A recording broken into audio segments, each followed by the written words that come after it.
네, 오늘 말씀은 고린도전서 13장 조금 말씀을 다 나누지 못했는데요. 13장 8절 이하에서부터 14장 1절로 19절인데, 자 오늘 14장 1절로부터 19절까지 말씀을 교독합니다. 고린도서 14장 1절로 19절입니다.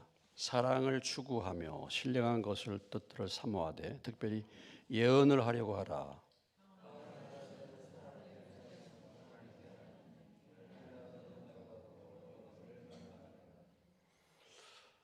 그러나 예언하는 자는 사람에게 말하여 덕을 세우며 권면하며 위로하는 것이요,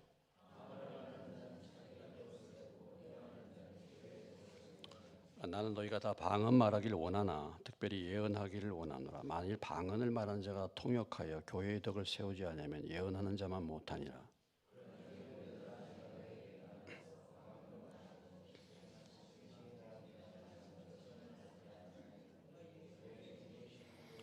혹 피리나 검은과 같이 생명 없는 것이 소리를 낼 때 그 음의 분별을 나타내지 아니하면 피리 부는 것인지 검은 것 하는 것인지 어찌 알게 되리요?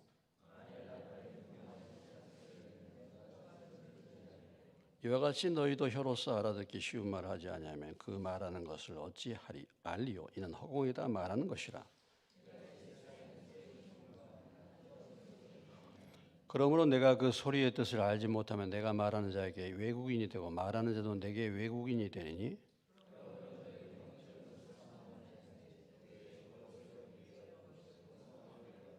그러므로 방언을 말하는 자는 통역하기를 기도할지니,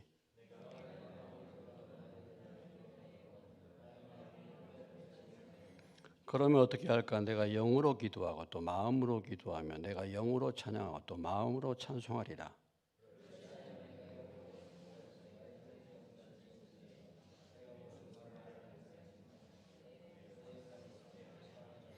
너는 감사를 잘하였으나 그러나 다른 사람은 덕세움을 받지 못하리라.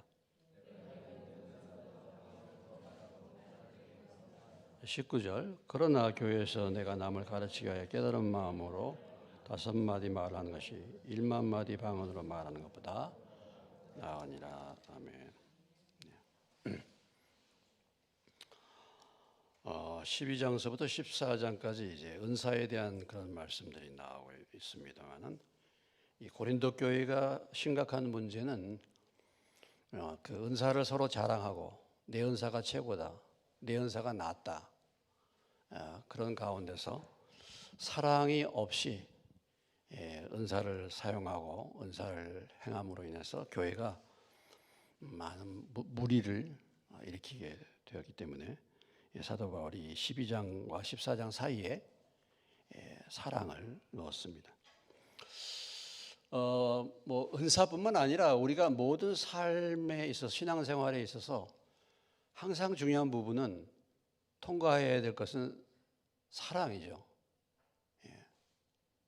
다른 어떤 것보다도 우리가 뭐 봉사를 한다든지 뭐 기도를 한다든지 그 무엇을 전도를 한다든지 하나님의 교회에 헌신한다든지 뭐 하나님 교회에 목회자가 돼서 일꾼이 되는지 뭐 장로가 되고 뭐 권사가 되고, 이런 모든 것의 가장 중요한 부분은 사랑인 거죠. 사랑.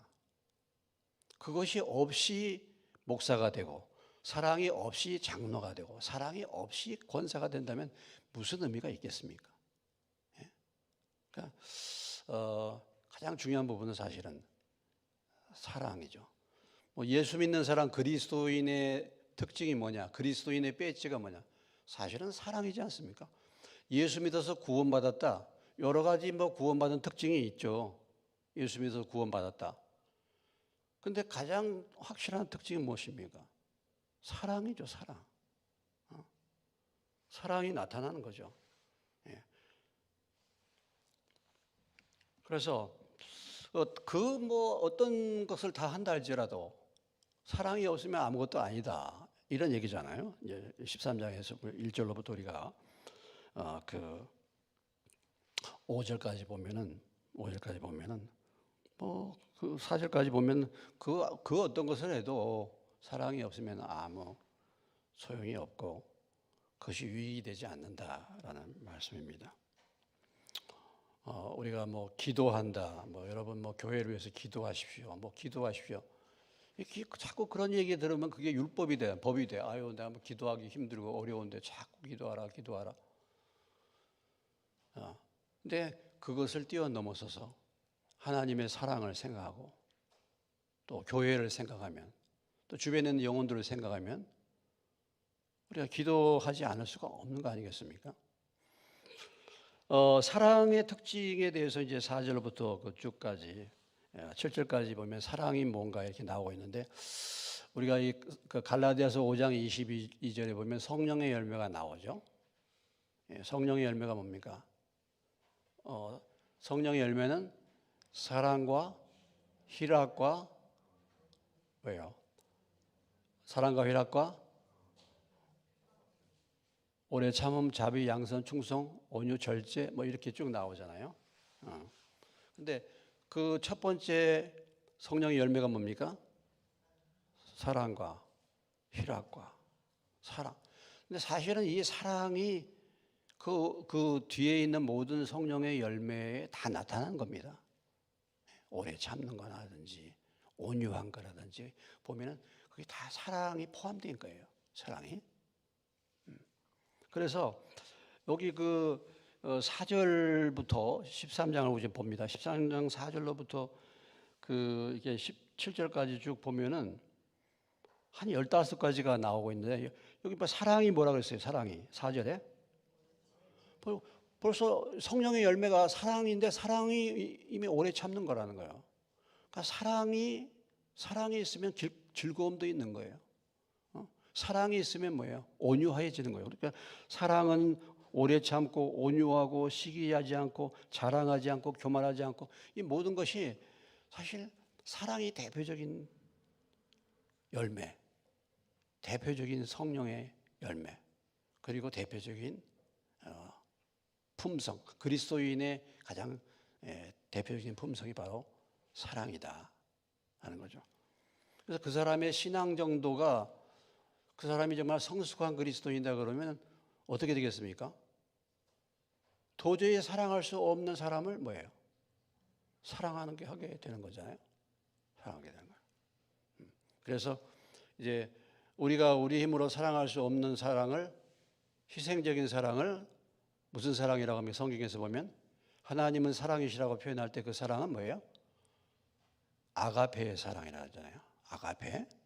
사랑도 여러 가지 종류가 있는데 친구들 간의 사랑을 헬라어로 보면 필레오의 사랑이라고 그러고 또 이 형제들 간의 사랑, 친척들 간의 사랑을 스톨로게의 사랑이라고 그러고 남녀의 사랑을 에로스의 사랑이라고 하는데 이런 주님이 우리를 사랑하듯이 자기 희생적인 사랑을 뭐라고? 아가페의 사랑이죠. 그럼 이 아가페의 사랑은 어떤 사랑입니까? 아가페의 사랑은 우리의 마음으로 사랑하는 게 아니에요.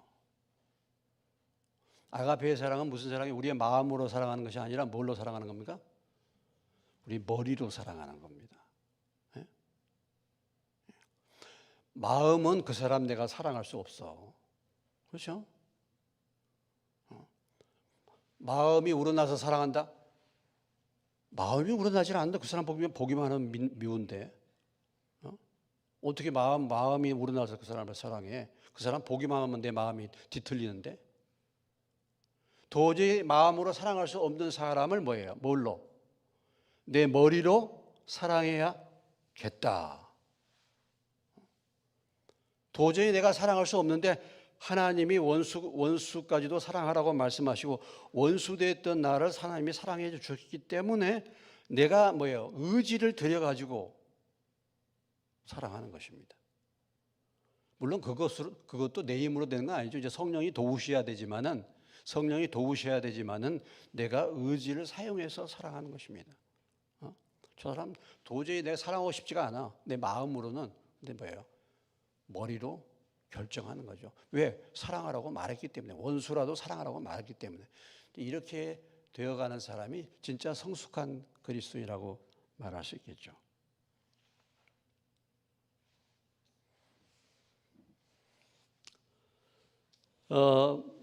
지난 시간에 이제 8절로부터 13절까지에서 사랑에 대해서 보여주고 있는 특징은 뭐냐면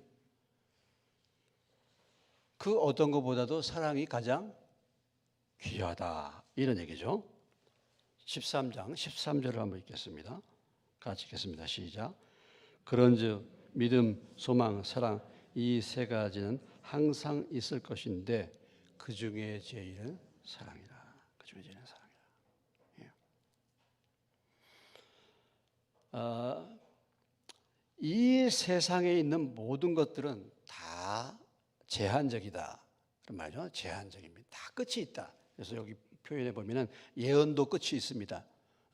예언도 우리가 이 땅에 사는 동안의 예언이지 하나님 나라에 가면 예언이 필요 없죠. 방언도 마찬가지입니다. 그 어떤 지식도 마찬가지예요. 그리고 이 모든 것이 뭐예요? 부분적인 것이다. 이렇게 오늘 말씀하고 있지 않습니까? 부분적이죠. 예, 그래서 부분적인데 사랑은 뭐냐? 사랑은 특별히 믿음, 소망, 사랑 이것은 영원한 것이다. 영원한 것이고 그 중에서 제일은 바로 사랑이다. 그러니까 우리가 영원한 것, 중단되지 않는 영원한 것이 뭐예요? 사랑이죠. 믿음, 소망, 사랑인데 그 중에서 최고가 사랑이다 이 말이죠. 예. 그래서 사랑으로 역사하는 믿음, 갈라디아서 5장의 6절에 보면 그렇지만 믿음도 사실은 사랑으로 역사하는 거죠. 그것이 진정한 의미의 믿음이죠. 예. 그러니까 사랑이 없는 믿음은 믿음이 아닌 거죠. 사랑으로 역사하는 믿음이라고 했습니다. 그래서 우리가 그렇습니다. 우리가 사실 이제 우리가 사는 건 제한적이잖아요. 이 땅에서 사는 것은 다 제한적입니다. 뭐든지 다 끝이 있지 않습니까? 남자들이 보니까 85세 넘기기가 쉽지가 않더라고. 90세까지 가는 분들이 별로 없어요. 90세까지. 우리 지방에서 제일 건강하셨던 목사님이 주둥로 목사님이십니다. 우리 주둥로 목사님이라고 여러분 혹시 아시는 분 아실 텐데 그분은요 항상 걸어 다니셨어. 항상 걸어 다녀서 굉장히 건강하셨어요. 뭐 차가 없으시니까 물론 걸어 다니죠. 지방에 해도 다 걸어 다니죠. 그러니까 이제 그걸 아는 이제 우리 젊은 목사님들 가까운 분들이 이제 물론 이제 차로 이렇게 모시기도 하고 하시는데 많이 걸어 다니셨어요. 그래서 아주 식사도 잘하셨습니다. 그 전에 제가 얘기했죠. 우리 지방에 어디 갔다가 오다가 식사를 했는데 청양에 비빔밥 먹는데 큰 양품 비빔밥 저하고 다른 목사님 두 분하고 주둥로 목사님이 앉아 계셨는데 저는 주둥로 목사님이 연세 드신 분이기 때문에 네 사람 몫으로 다 똑같이 퍼주잖아요 밥을. 그래서 조금 여유가 있겠다 싶었는데 목사님 먼저 드시라고 이렇게 해놨더니 주둥로 목사님이 거의 반을 잡수시더라고. 이게 참 대단하신 거예요. 아주 그렇게 건강하셨어. 근데 그분이 89세에 돌아가셨어요. 그렇게 건강하신 분이신데 89세에 돌아가셨어. 90을 못 넘기셨어. 저희 장인어른 뭐 여러분이 아시다시피 장인어른이 참 건강하셨죠. 식사할 때 장인어른 남기는 것을 제가 본 적이 없어요. 다 잘 드셔. 그런데 85세에 가시지 않습니까? 인생은 다 끝이 있습니다. 그런 걸 생각해 보면 이 땅에 우리가 남아 있을 시간이 모르겠어요. 여기 이제 젊은 분들이 있지만은 그래도 지금까지 살아온 인생보다 더 짧지 않나. 근데 또 돌아보면은 잠깐이죠. 잠깐입니다. 오늘 육목장 예배가 있었는데 이제 애들 무슨 문제들로 인해서 이렇게 학교에서 문제가 돼가지고 어려움을 겪었다 막 그런 얘기를 하는데 제가 갑자기 그 생각이 났어요. 유치원 때 우리 선생님 놀렸던 그것이 생각났어요. 그 죄가. 제가 유치원 때 우리 선생님을 놀렸거든요. 그래가지고 유치원을 이제 졸업을 앞두고 얼마 안 남겼어요. 한 달 정도 남겼는데 선생님이 이제 흰 저고리에다가 검정 치마 이렇게 입으신 분이셔요. 얼굴은 기억이 안 나고 풍금을 치고 그랬죠. 바깥에 나가서 우리가 이제 율동도 하고 코끼리 아저씨는 코가 손이래. 그 율동도 하고 했어요. 그리고 점심때가 되면 아주 맛있는 빵을 나눠줬어.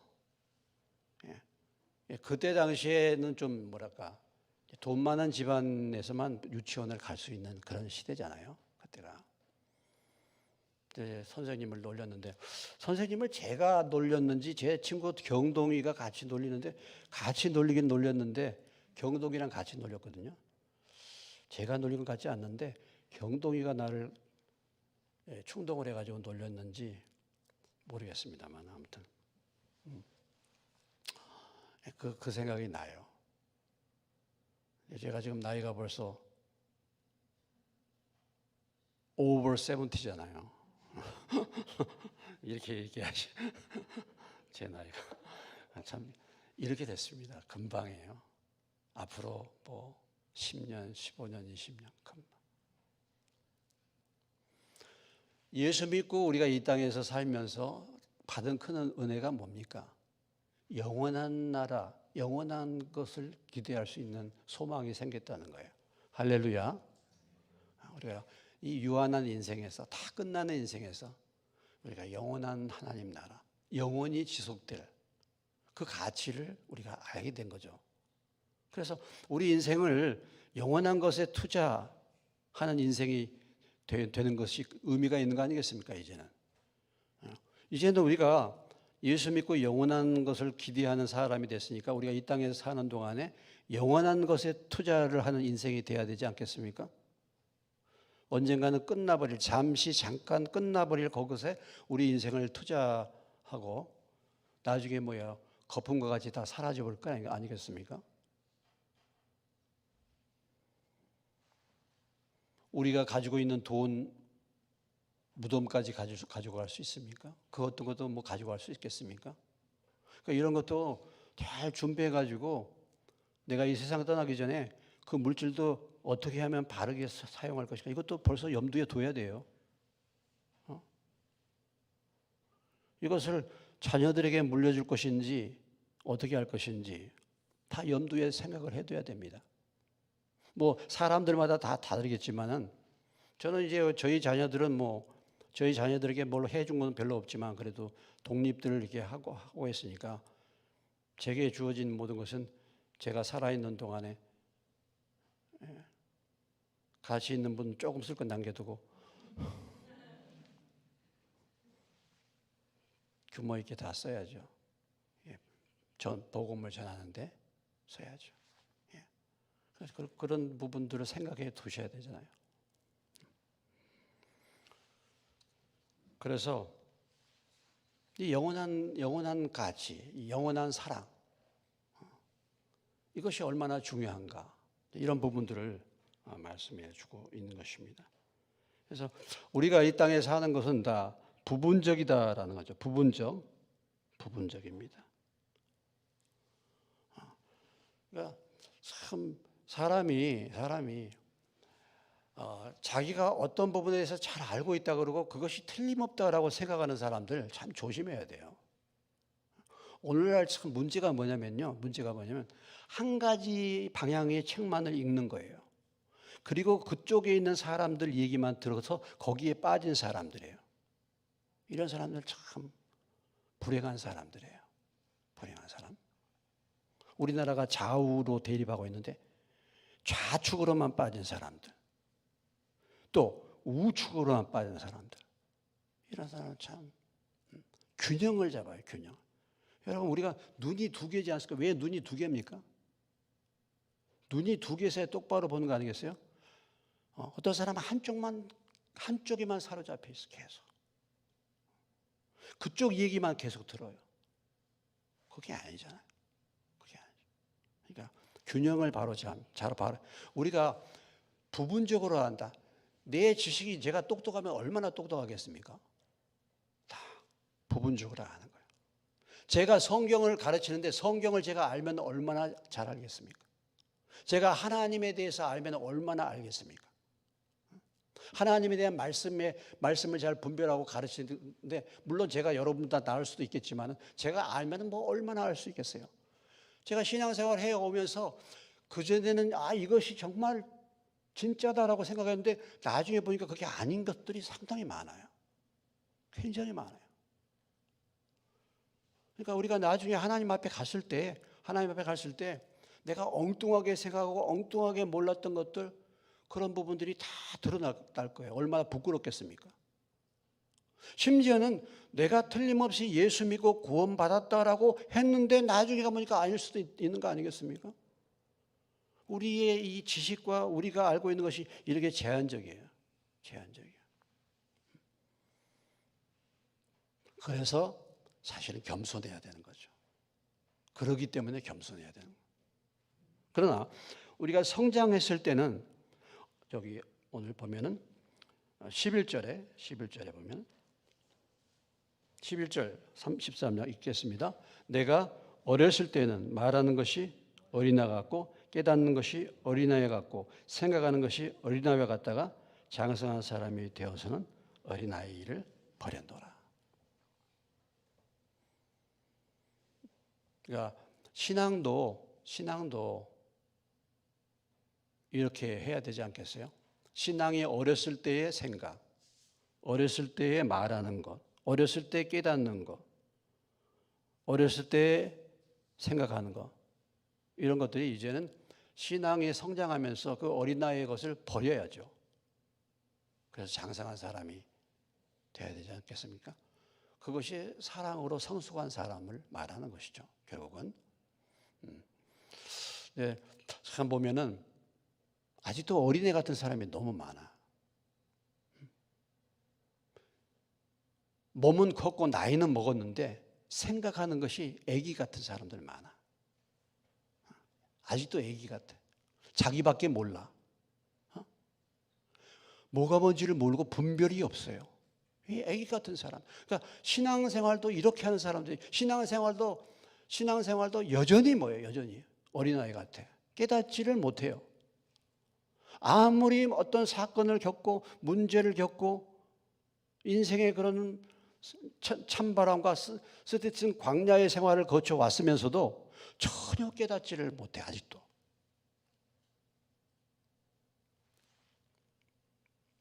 그러나 장성한 사람이 되어서는 어린아이의 일을 버렸노라. 오늘 우리 교회에서 신앙생활, 여러분 신앙생활 10년 했습니까? 20년 했습니까? 30년 했습니까? 40년 했습니까? 아니면 어쩌면은 어렸을 때 모태 신앙이야. 70년까지 하신 분도 계실 수 있어요. 이제는 장성한 사람이 되었는데 세월이 흘렀는데 어린아이의 일을 버리시기를 주의 이름으로 축원합니다. 어린아이와 같은 생각, 어린아이와 같이 깨닫지 못하는 미련함, 버려야 되지 않겠어요? 그래서 장성한 분량이라 사랑으로 충만한 사람이 되어야 된다.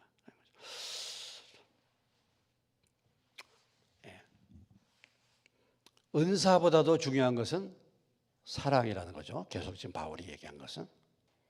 여러분, 은사는 성령의 은사라고 말하지만 은사는요, 구원받지 못한 사람도 은사를 받을 수 있습니다. 구원받지 못한 사람도 은사를 받을 수 있어요. 성령의 외적인 능력을 받을 수 있어요. 자, 마태복음 7장에 가보시겠습니다. 우리가 자주 인용했던 말씀이죠.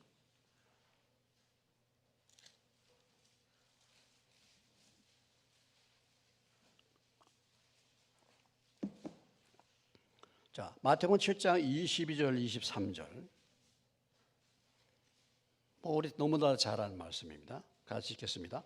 그날에 많은 사람이 나더러 이르되 주여 주여 우리가 주의 이름으로 선지자 노릇 주의 이름으로 귀신 쫓아내고 주의 이름으로 많은 권능을 행했다. 그때 내가 그들에게 밝히 말하되 내가 너희를 도무지 알지 못하니 불법을 행한지라 내게서 떠나가라 하리라. 자, 여기 보면은 주님의 이름으로 선지자 노릇했습니다. 주님의 이름으로 귀신 쫓아냈어요. 주님의 이름으로 뭐예요? 능력과 기적을 행했다니까. 자, 귀신 쫓아내고 능력을 행하고 이 다 성경에 나온 거잖아요. 병을 고치고 주의 이름으로 한 거예요. 그런 영적인 은사를 준 것입니다. 그런데 문제가 뭡니까? 그 문제가 뭐예요? 근데 주님은 그들을 모른다. 다시 말한다면 마음이 뭐예요?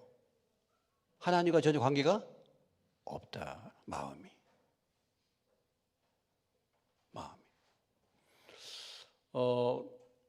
사무엘상 19장에 가보시겠습니다.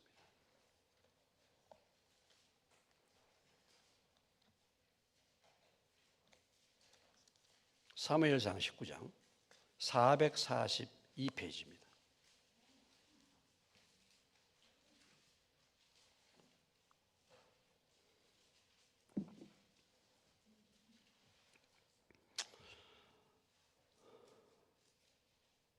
자, 23절, 24절, 사무엘상 19장 23, 24.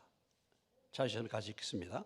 사울이 라마나요스로 가니라. 하나님의 영이 그에게도 임하시니 그가 라마나요스에 이르기까지 걸어가며 예언을 하였으며 그가 또 그의 옷을 벗고 사마리 앞에서 예언을 하며 하루 밤낮을 벗은 몸으로 누웠더라.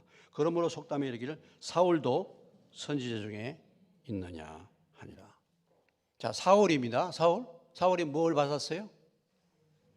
예언의 영을 받았죠. 무엇을 통해서? 하나님의 영을 통해서.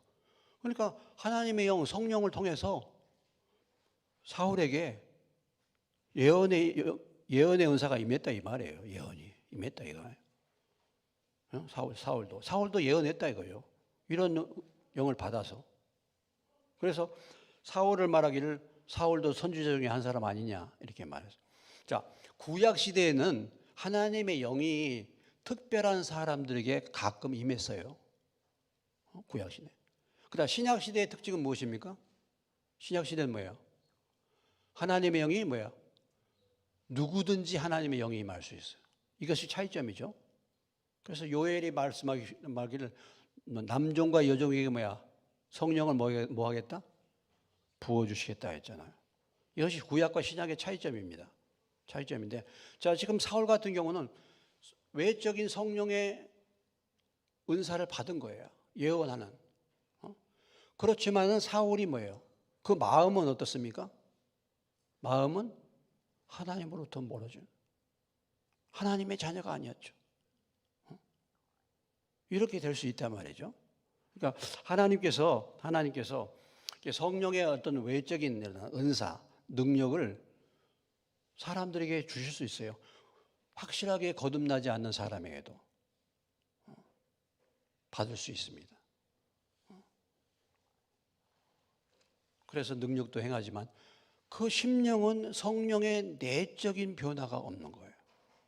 성령의 내적인 변화가. 그래서 구원받지 못한 채로 하나님의 그런 능력과 은사를 사용해서 많은 사람들을 뭐예요? 잘못된 길로 인도할 수가 있는 것이죠. 그런 일들이 성경에 보면 많이 나타나 있습니다. 그렇기 때문에 은사보다도 더 중요한 것은 뭐예요? 사랑, 심령, 마음의 심령, 내면의 변화. 그래서 성경에 보면은 성령 충만이라는 단어가 두 가지로 사용되고 있습니다. 성령 충만이라는 단어가 하나는 성령의 외적인 충만을 표현할 때가 있어요. 이것이 이제 헬라어로 플라이 테스트 그렇게 나오는 거예요. 플라이테이스. 그리고 그것은 외적인 충만을 말하는 것입니다. 외적인. 그래서 이것은 마치 배터리가 이게 충전을 받아서 어떤 일들을 행하는 것처럼 배터리가 떨어지면 어떻게 해요? 다시 또 충전을 받아야 돼. 그러니까 계속해서 성령의 충만함을 받는다라는 것은 플레이 테이스 그래가지고 배터리가 떨어지는 거예요. 그러면 계속해서 충전을 받아야 되는 거예요. 이것이 성령의 외적인 어떤 능력을 행할 때 나타나는 것이고, 그 다음에 플레이 레이스라는 단어를 쓸 때는 내적인 변화를 말합니다. 내적인 변화. 중요한 것은 뭐예요? 중요한 것은 성령의 내적인 변화죠. 그러니까 성령의 내적인 변화가 없이도 성령의 외적인 그 능력과 이런 은사를 받아서 일을 할 수도 있는 것입니다. 그런데 마음이 하나님께로 오지 않았기 때문에 그런 사람은 변질되고, 그런 사람들이 결국은 뭐예요? 이단으로 빠지게 되고 교회에 무리를 일으키고 하는 그런 일들이 일어나고, 마태복음 7장에서 말한 것처럼 주의 이름으로 귀신도 쫓아내고 병도 고치고 여러 가지 그런 역사를 일으켰는데도 하나님은 나는 너를 모른다 이렇게 이제 할 수가 있는 거죠. 사도행전 6장에서 교회의 집사들을 세울 때 무엇이 충만한 자? 교회의 직분자를 세울 때 대개 그 조건 중에 하나가 무엇이었습니까?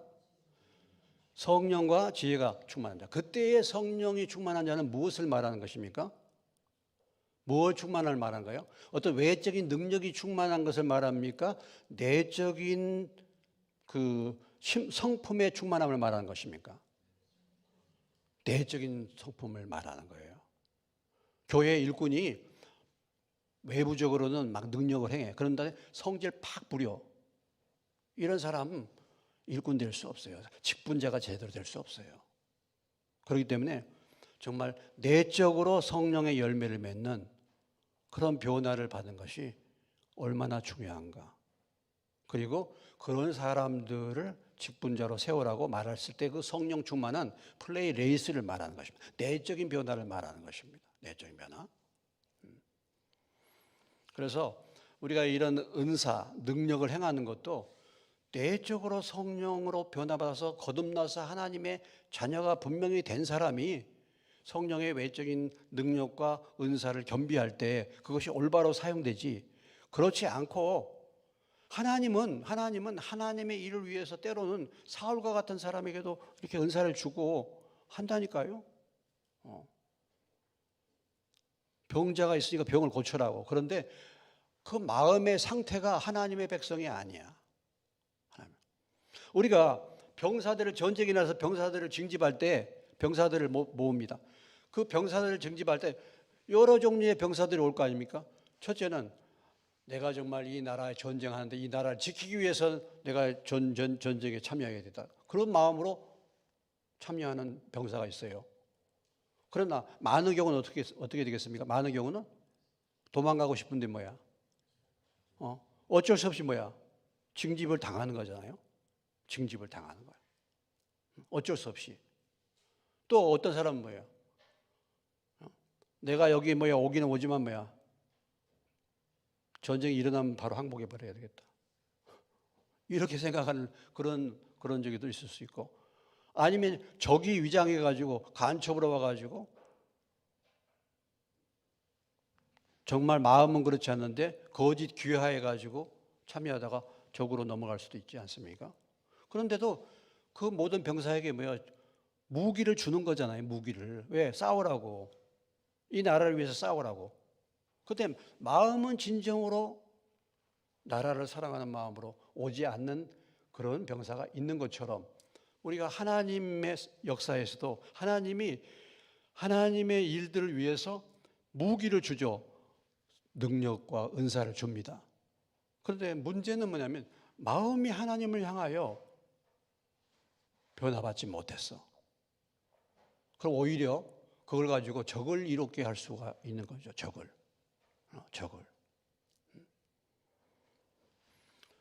미국이 월남 전쟁할 때 얼마나 많은 무기를 줬습니까?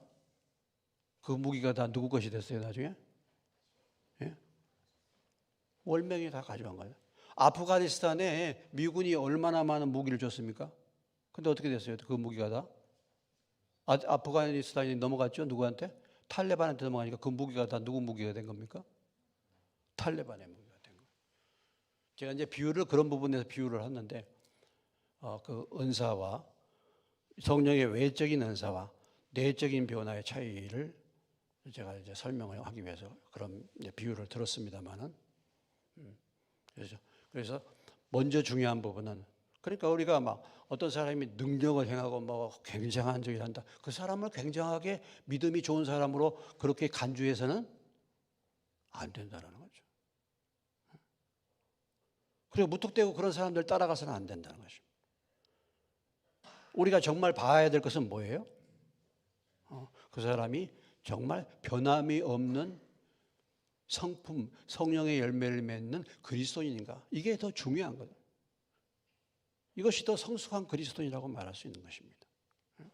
그래서 그렇지 못한 사람이 은사를 받았어 막 예언도 하고 이런 사람들이 뭡니까? 나중에 예언해가지고 돈 받아내고 병 고쳐주고 돈 받아내고 다 이렇게 문제를 일으키는 사람. 그렇게 일을 행하면서 말씀의 지시를 받지 않아. 교회에서 집사님 그렇게 기도하지 마시고 잠잠하세요. 말 안 듣고 자기 혼자서 하는 거예요. 왜 그러냐? 그런 부분을 모르기 때문에 그런 거죠. 그래서 이 사랑으로 성령의 바른 열매인 이 사랑으로 하나님의 교회를 섬기고 또 은사도 그 가운데서 사용해야 될 것을 우리에게 말씀해 주고 있는 중요한 장이 바로 고린도전서 13장입니다. 13장이요. 자, 오늘 이제 14장 한 15분 남았습니다. 한 10분 정도 14장 들어가겠습니다. 14장에 들어와서는 방언과 예언에 대해서 좀 더 구체적으로 설명해 주고 있습니다. 방언과 예언에 대해서.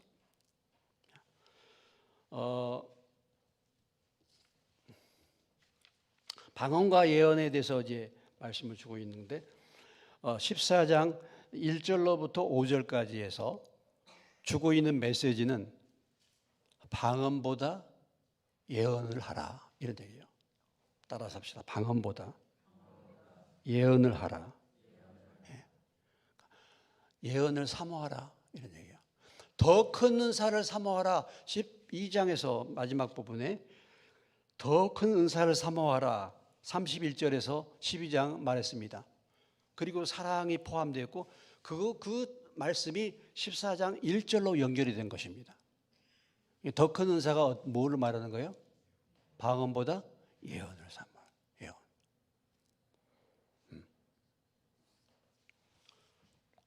자, 방언과 예언을 지금 이제 많은 은사 가운데서 방언과 예언을 말하고 있는데 왜 방언과 예언을 지금 말하고 있느냐? 뭐 지식의 말씀도 있고 지혜의 말씀도 있고 여러 가지 그 은사가 있는데 특별히 14장에서 방언과 예언에 대해서 말하고 있는가? 이것이 그래도 비교적 일반적이기 때문에 그렇습니다. 일반적. 예를 들어서 지식의 말씀, 지혜의 말씀 이런 부분은 어떤 특별한 사람들에게 한정될 수 있어요. 그러나 방언과 예언은 더 넓은 범위로 일반적으로 열려있는 은사라고 말할 수 있어요. 그러니까 특별히 방언과 예언은 무엇을 통해서 드러내는 은사입니까? 이것은 말을 통해서 하는 거예요. 말. 그렇죠? 말을 통해서 나타나는 그런 은사가 방언과 예언입니다. 그래서 언어와 관련된 은사예요. 성도들에게 일반적으로 적용할 수 있는 은사이기 때문에 가장 자주 접할 수 있는 은사이기 때문에 사도 바울이 특별히 방언과 예언을 말하고 있고 또 고린도 교회에 있어서 특별히 이런 부분들이 문제가 되었기 때문에 방언과 예언에 대해서 좀 정리를 해주고 있는 것입니다. 자, 사랑을 추구하며 신령한 것들을 사모하되 특별히 예언을 하려고 하라 그랬어요. 사랑을 추구하여 참 중요한 거예요. 항상 사랑 가운데서 하는 겁니다. 사랑 가운데서. 여러분들 우리가 뭐 은사를 뭐 구하기를 원하고 무엇을 하든지 간에 무엇을 추구하면서 사랑을 추구하면서 사랑을 추구하면서 그러니까 참 그런 것 같아요. 제가 여러분에게 어떤 뭐 문제에 대해서 책망을 하고 그 얘기할 때 제가 정말 그 영혼에 대한 사냐 아니면 참 말 안 돼서 꼴 보기 싫어서 하느냐 굉장히 다른 거잖아요. 그러니까 사랑을 품고 아버지의 마음, 아비의 심정을 품고 말할 때 잘 들을 수 있죠. 또 듣지 않는다고 해도 내가 상처 안 받을 수 있죠. 사랑을 가지고 하니까. 예. 사랑으로 하는 것입니다. 사랑을 추구하되 신령한 것들을 사모하라 그랬어요. 신령한 것들. 요즘에는 보면 신령한 것들을 별로 우리가 사모하는 시대가 정말 저물어 가고 있는데 오늘 이 말씀을 통해서 저도 그렇고 신령한 것들을 사모하는 은혜가 임하시길 주의 이름으로 축원합니다. 예. 그런데 특별히 예언하라고 했어요. 여기서 신령한 것을 사모하라는 말씀의 그 구체적인 적용이 무엇입니까? 뭘 사모하는 거예요? 예언하는 거예요. 예언하라고. 자, 그러면 방언이 뭐냐? 여기 이제 그런 부분을 이제 정리해 주고 있죠. 자, 방언 2절. 자, 방언을 말하는 자는 사람에게 하지 아니하고 하나님께 하나니 이는 알아듣는 자가 없고 영으로 비밀을 말합니다. 자, 방언에 대해서 잘 정의해 줬죠. 방언이 뭐라고요? 예, 누구에게 말하는 겁니까? 하나님께 말하는 것이고 알아듣는 자가 있어요, 없어요? 없고 무엇으로? 영으로 비밀을. 그러니까 하나님과 방언은 하나님과 뭐예요? 영적인 대화, 영으로 비밀을 말하는 대화예요. 방언이 알아듣는 자가 없어. 근데 알아듣는 자가 있죠. 있을 수 있죠. 어떤 사람 알아들을까? 통역을 하는 사람 알아듣지. 통역을 하는 사람은. 예. 방언을 하는데 통변이 열리면은 그런 사람은 알아듣잖아요. 저 사람 방언할 때 그게 무슨 소리로 하는지. 예. 옛날에 저희 교회가 있을 때 그때는 이제 우리가 그 방언 집회, 은사 집회도 했었는데 그때 이제 방언을 통변해 주는 사모님이 그러니까 되게 방언 통변의 은사를 뭐 이건 정확한 건 아닙니다만 이런 은사를 받은 분은 한 1000대 1이라 그래요. 1000명에 1명 꼴 이런 말 합니다. 그러니까 우리 교회가 참 안타까운 것이 아직 몇 명이 안 됐어? 1000명이 안 됐어. 1000명에 1명 꼴. 예. 근데 그때 이제 사모님이 유순자 사모님이야. 유순자, 예, 순자야. 근데 그 사모님이 이렇게 방언 통변의 은사를 받아갖고 저희들이 이제 나와서 이제 집사님 나와서 방언으로 뭐 뚫뚫 따따따따 그러면 그 사모님이 통변을 해줘요. 통변을 이렇게 이제 그런 그래서 내 방언이 막 이상하게 뭐 이상한 소리를 하는 것 같은데 이게 말이 되니까 이게 분명한 말씀으로 이렇게 거기에 하나님이 이렇게 그 방언이 이렇게 올려지고 있구나 이런 것을 이제 체험하게 되는 거죠. 체험하게 되는 거죠. 체험하게.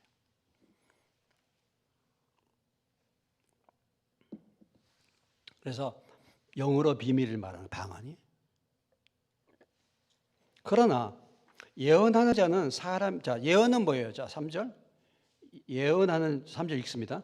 그러나 예언하는 자는 사람에게 말하여 덕을 세우며 권면하며 위로한다.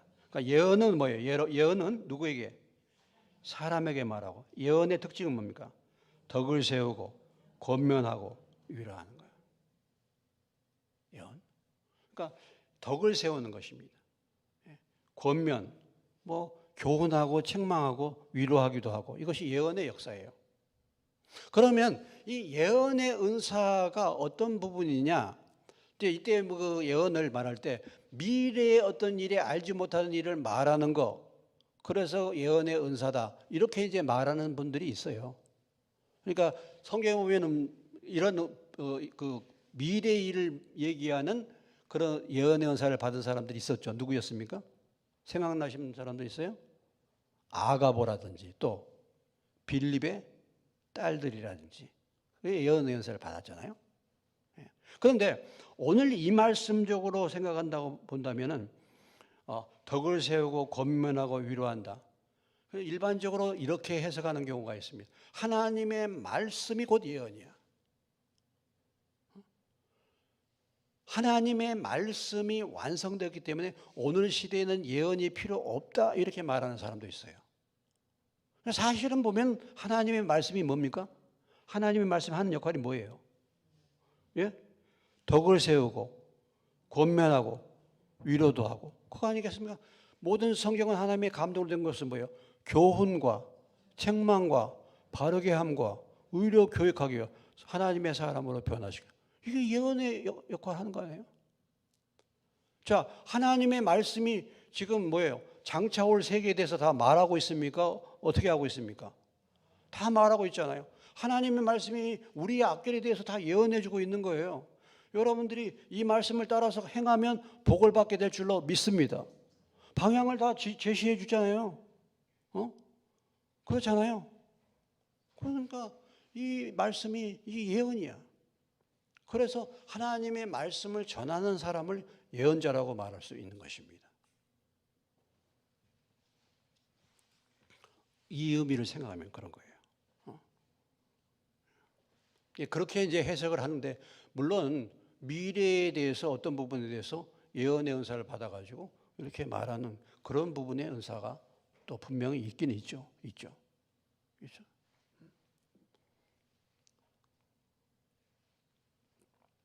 자, 방언을 말하는 사제, 방언을 말하는 자는 자기 덕을 세우고 예언하는 자는 그러니까 뭐예요? 교회의 덕을 세우는 거예요. 이게 차이점이에요. 방언은 뭐예요? 자기를 세우는 겁니다. 방언은 누구를 세워요? 자기를 세워. 그러니까 방언을 많이 기도하면 방언은 누구를 세우는 겁니까? 나를 세우는 거예요. 방언 기도를 많이 하게 되면 내 영을 강화시키는 거예요. 방언으로 많이 기도하게 되면 내 영이 강건하게 되는 거예요. 자기를 세우는 거예요. 방언이. 그런데 예언하는 자는 교회의 덕을 세우는 거예요.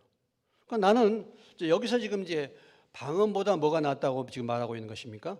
예언이 낫고 예언을 사모하라고 말하는데 이 말의 의미는 방언이 필요가 없다, 방언이 열등하다 이런 것을 말하는 게 아니에요.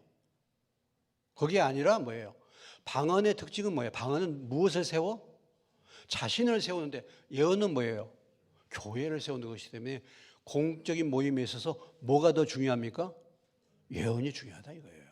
그런 의미에서예요. 그러니까 사도 바울이 5절에서 뭐라고 말합니까?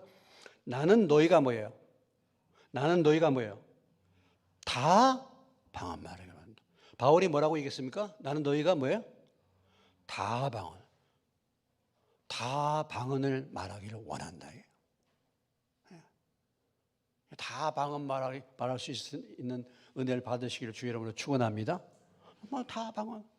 그리고 18절에서 이미 우리가 봤지만 18절에서 다시 보면 뭐라고 했어요?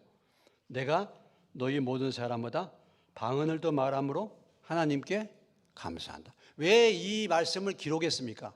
지금 방언과 예언을 비교해서 설명하고 있는데 방언이 필요 없다라는 인식을 갖고 방언이 예언보다 훨씬 못하기 때문에 예언이 더 중요하고 방언은 그건 별 문제가 아니다 이렇게 생각할까 봐서 바울이 지금 중간에 이 말을 하는 겁니다. 나는 너희가 다 방언 말을 원하고 또 그 어떤 사람보다도 누가 내가 다른 사람보다 더 방언을 말. 여러분 이 바울이 어떤 은사를 가졌습니까? 바울의 생애를 보면 바울은 별별 은사를 다 가졌어. 그렇죠? 점치는 귀신 들린 여인을 보고 귀신 나오라 그러니까 귀신 나왔어. 귀신이 어떻게 됐어요? 나갔죠. 귀신도 쫓아내고 또 손수건 얹으니까 병이 나왔어 안 나왔어요? 병이 나. 손수건만 얹어도 병이 났어. 앞으로 무슨 일이 일어날 것인지 기도하다가 배가 풍랑에 빠진다. 다 음성을 들었잖아요. 그리고 풍랑 속에서도 뭐야? 안심하라. 너희 한 사람도 상하지 않는다. 이런 음성을 바울은 수시로 듣고 많은 그런 기적과 능력과 역사를 행했잖아요. 그 바울이 다른 어떤 사람보다 또 방언을 더 많이 말했다. 어쩌면은 그렇게 방언을 더 많이 말함으로 바울이 영적으로 더 강건해져서 그런 놀라운 사역을 더 할 수 있었다라고 생각해 볼 수가 있는 것입니다. 자, 그러나 특별히 예언하기를 원하노라. 만일 방언을 말하는 자가 통역하여 교회의 덕을 세우지 않으면 예언하는 자만 못하다. 그러니까 여기서 말하는 지금 이제 방언은 무엇을 말합니까? 공적인 집회에서의 방언이에요. 공적인 집회에서. 우리가 지금 새벽 기도회 때 이제 기도하라 할 때 무슨 어떻게 기도합니까? 방언으로만 기도하잖아요. 그 방언 기도를 하지 말라는 얘기가 아니에요. 그것은 지금 하나님과 나만의 뭡니까? 기도죠. 그런 게요. 그것은 공적으로 기도하는 게 아니에요. 그런데 방언을 하다가 공적으로 하나님이 방언을 통해서 말씀을 주기를 원하시는 그런 경우에 있어서는 반드시 뭘 세우라고요? 반드시 통역을 세워야 돼. 그렇지 않으면 잠잠하라. 그렇게 하지 말라는 거예요. 개인적으로 하나님 앞에 기도하는 것은 얼마든지 할 수 있는데 공적으로 할 경우는 무엇을 세워라? 통역을 세워라. 그러면 방언 플러스 통역은 뭐가 되는 겁니까? 예언이 되는 거예요. 방언 플러스 통역은 예언이 되는 겁니다. 이제 저나 여러분은 그런 집회를 한 번도 보지 못하셨죠? 방언으로 말하고 어떤 사람이 통역하고. 여기 이제 27절에 가보시면 27절에 보면은 27절 28절 읽습니다. 시작. 만일 누가 방언으로 말하거든 두 사람이나 많아야 세 사람이 차례를 따라 하고 한 사람이 통역할 것이고 만일 통역하는 자가 없으면 교회에서는 잠잠하고 자기야 하나님께 말하라. 그러니까 이것은 공적으로 방언으로 교회에 말하는 것입니다. 그럴 경우는 뭐예요? 반드시 누구를 세워라고? 통역하는 자를. 그리고 방언으로 말하는 사람 두세 사람이 방언으로 말하고 그것을 통역하는 자가 있어야 되고 그것이 없으면 뭐예요? 공적으로 하는 것은 잠잠하고 하나님과 개인적으로만 방언으로 기도하라. 제가 이스라엘을 갔었는데요. 이스라엘에 가보면 갈멜산이 있습니다. 갈멜산. 우리 이제 집사님들 그 전에 성지순례 갔을 때 기억나시는지 몰라요. 갈멜산에 가면 누구 동상이 있습니까? 거기에 엘리야 동상이 있어요. 엘리야가 다 이렇게 동상에 서 있어요. 근데 외국에서 온 한 교회의 교회의 신도들이 그 갈멜산에 그 엘리야 그 동상에 빙 둘러서 그들이 기도하고 있더라고요. 기도하고 있는데 뭘로 기도하고 있냐면 방언으로 막 기도하더라고요. 막 방언으로 막 기도하는 거예요. 외국에서 오신 분들이. 그러더니 한 사람이 방언으로 말하는 거야. 또 한 사람이 방언으로 말해요. 그러니까 이제 거기에 대해서 누가 이제 통역하는 사람이 나타나가지고 통역을 해주는 거예요. 통역을 이렇게 해주는 것입니다. 예. 그러니까 이제 그런 상황이 지금 오늘 여기 고린도전서 14장에 나타난 상황이에요. 예? 우리도 만약에 어떤 통변하는 자가 있다고 한다면 방언하는 사람이 방언 가운데서 교회를 향하여 말할 수도 있죠. 그럼 그 사람이 통변해 줄 수도 있죠. 근데 그 그룹은 그런 부분들의 은사가 활성화돼 가지고 거기까지 와 가지고 그렇게 엘리야 동상에 둘러 앉아 가지고 같이 막 기도하네요. 방언으로 막 기도하더라고요. 이 양반들이. 그러더니 방언으로 하는 거예요. 한 사람이 통변해 주는 거예요. 이렇게. 그런 것을 제가 본 적이 있습니다. 오늘 그런 부분들을 말하는 것이죠. 예. 자, 오늘 6절로부터 9절까지만 조금 더. 그런즉 형제들아 내가 너에게 나가서 방언으로 말하고 계시나 지식이나 예언이나 가르친 것으로 말하자면 너에게 무엇이 유익하리요? 혹 피리나 검은과 같이 생명 없는 것이 소리를 낼 때 그 음의 분별을 나타내지 않으면 피리 부는 것인지 검은 것 하는 것이 어찌 알게 되리요? 만일 나팔이 분명하지 못한 소리를 내면 누가 전투를 준비하겠느냐? 이와 같이 너희도 혀로서 알아듣기 쉬운 말을 하지 않으면 그 말하는 것을 어찌 알리요? 이는 허공에다 말하는 것이라. 무슨 얘기입니까? 결국은 방언을 알지 못하는 얘기를 얘기하는 것이 아무런 그 공적인 모임에서는 아무런 의미가 없다. 이런 얘기죠. 그러니까 한마디 말이라도 깨닫게 하는 것, 그것이 얼마나 중요한가를 강조해 주고 있습니다. 공적인 집회에 있어서 알아들을 수 있는 말, 그 말을 깨닫게 할 수 있는 그런 것이 얼마나 중요한가. 1000마디의 방언보다도 1000마디의 방언보다도 100,000마디의 방언보다도 깨달은 말 몇 마디가 마음으로 깨달은 5마디가 더 낫다 이거죠. 왜? 공집회에서는 말이 통하고 깨닫고 알아들어야 되잖아요. 알아들어요. 그래서 악기의 예를 드리는 거죠. 악기. 아니 필인지 검은 건지 소리를 내봐야 알 거 아니야. 이게 필인지 검은 건지 소리를 내봐야 그 음을 분별할 것이고, 나팔을 불어서 이게 전쟁을 준비하라는 나팔인지 기상 나팔인지 소리를 분명히 해서 알아듣게 해라 말이죠. 혀로 알아듣기 쉬운 말을 사용해 가지고 깨닫게 하는 것이 이런 공적인 모임에서는 훨씬 더 중요하다. 이것을 지금 말하는 것이죠. 제가 오늘 이렇게 말씀을 여러분과 나누는데 말하는 것을 여러분들이 알지 못한다고 한다면, 깨닫지 못한다고 한다면 제가 말하는 것은 뭐예요? 허공에다 말하는 거예요. 허공에다. 허공에다. 제가 허공에다가 말하는, 제가 여러분들 뭐 방언으로 말하면 여러분 알아듣겠습니까? 못 알아듣죠? 그래서 그 표현을 말할 때 그러면은 외국인이 된다. 외국인이 된다. 외국인. 그렇죠. 외국인이 된다. 말을 알아듣지 못하니까 얼마나 답답하겠습니까? 이번에 이제 필리핀에 가서 이제 저 뼈저리게 느꼈다 그랬잖아요. 외국인이 됐다고. 무슨 말인지 모르니까 못 알아듣으니까 외국인이 된 거 아니겠습니까? 외국인. 말을 해도 의미가 없어요. 거기 이제 갈비기라는 우리 권순태 목사님의 친구가 있었잖아요. 근데 건강적으로 참 문제가 많아요. 사고를 많이 당했더라고. 한국에 스키 타러 왔다가 필리핀 사람이 왜 한국에 겨울철에 와서 스키 타러 뒤로 넘어져 가지고 여기 뭐 수술을 했대. 등이 굽었어. 그래가지고 이제 피부병도 있고 그래서 우리가 기도해 준다고 그래가지고 이제 기도를 이렇게 하는데 이제 병 고치는 그런 기도를 해준다 그래서 이제 기도를 하는데, 이제 권수대 목사님이 이제 우리 은혜 엄마가 기도하고 그 다음에 내가 기도하고 그렇게 이제 기도해 달라고. 그래서 이제 은혜 엄마는 이제 막 기도했죠. 예? 치료 뭐 받을지다.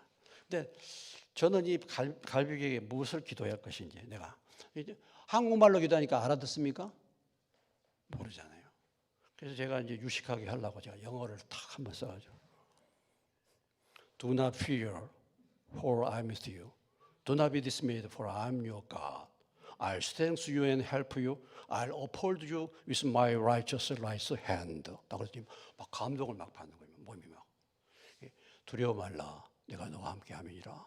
이런 그걸 이제 제가 이제 말씀을 암송했던 말씀을 이제 그렇게 해준 거거든요. 그러니까 알아듣잖아요. 알아들으니까 제가 뭐 한국말로 이렇게 기도해 주는 것보다 훨씬 더 알아들으니까 은혜를 받는 거예요. 알아들으니까. 그렇게 해서 이제 기도를 한 적이 있는데, 아무튼 서로 간에 이렇게 의사가 소통이 될 때 공적인 기도라든지 공적인 모임에서 말씀을 깨닫고 그것을 적용하고 그것이 훨씬 더 유익하고 은혜가 되는 것이지, 방언을 한다고 해서 통변이 없다고 한다면 아무런 의미가 없다. 오늘 이제 바울이 그것을 이제 말하고 있는 것이죠. 그래서 모두가 다 외국인처럼 되는 것이고 야만인처럼 되는 것이고 외계인처럼 되는 거 아니겠습니까? 알아듣지 못한 소리를 한다면. 그렇기 때문에 방언보다는 무엇을 구하라? 예언하기를 구하라. 예언을 구하라. 예언이야말로 교회의 덕을 세우는 말씀이 되고, 또 분명하게 사람들에게 교훈을 주고 또 덕을 세우기도 하고 그들을 위로하기도 하기 때문에 예언을 사모하라고 말씀을 주고 있습니다. 자, 오늘 여기까지 말씀을 나누고 여러분들이 특별히 방언을 이제 저희 뭐 많은 분들이 방언을 또 받으셔서 방언기도 하시는데, 방언을 받으신 분들은 오늘 말씀처럼 통변을 또 구하시고, 또 뿐만 아니라 또 예언을 구하시기를 원하시는 분들, 특별히 예언하라고 말씀하셨으니 특별한 신령한 은사를 사모해서 하나님께서 또 이런 은사를 주셔서 그 은사를 따라서 하나님의 교회를 잘 섬길 수 있는 저와 여러분 되시길 주의 이름으로 축원합니다. 네.